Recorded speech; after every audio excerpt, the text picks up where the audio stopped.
Good morning again, Scott here, known as Cantaloupe to some online, and I'm bringing another video to you on a subject that's interesting to me. It might be of interest to you or someone you know, and that is the hazard of obsession. Obsession, we've heard this word, what is it?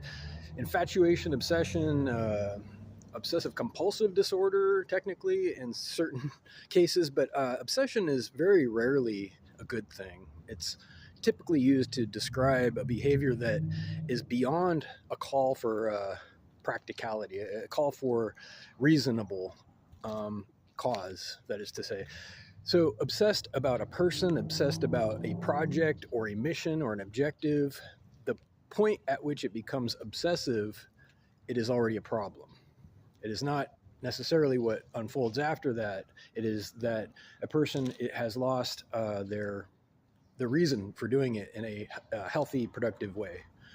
So it's one of those words that can also be used in a good way, especially, back in the 80s. If you remember, there was a song called Obsession, very popular on the radio, and it described healthy infatuation in a romantic sense of people who are attracted to each other, and it's meant to be humorous, I think, but obsession is actually kind of scary. Like the real thing, if you're not using the word jokingly, it can be an actual pathology, and I don't like, attaching symbols to behaviors or people, but it helps communicate sometimes the traits that are involved and how to recognize it.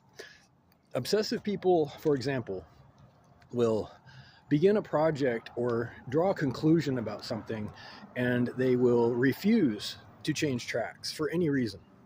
They will reject all new information.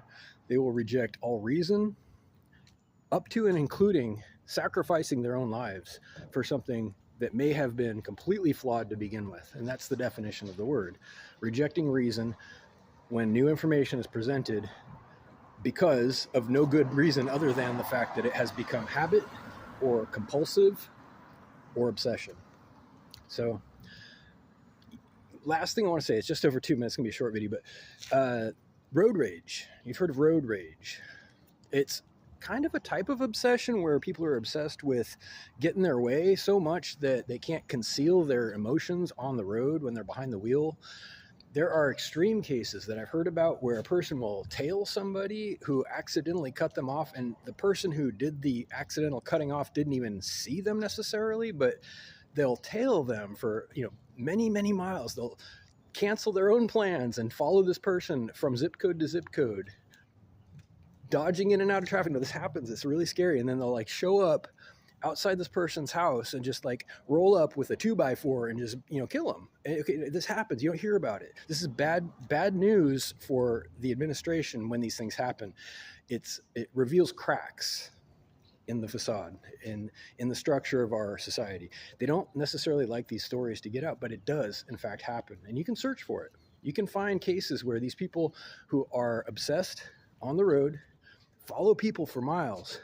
They show up and the person gets out of their car, smile and think, oh, hey, how are you, friend? And then the person just pops off. And it's what? This happens all the time, unfortunately. And it happens in metropolitan areas more than rural areas, it seems like.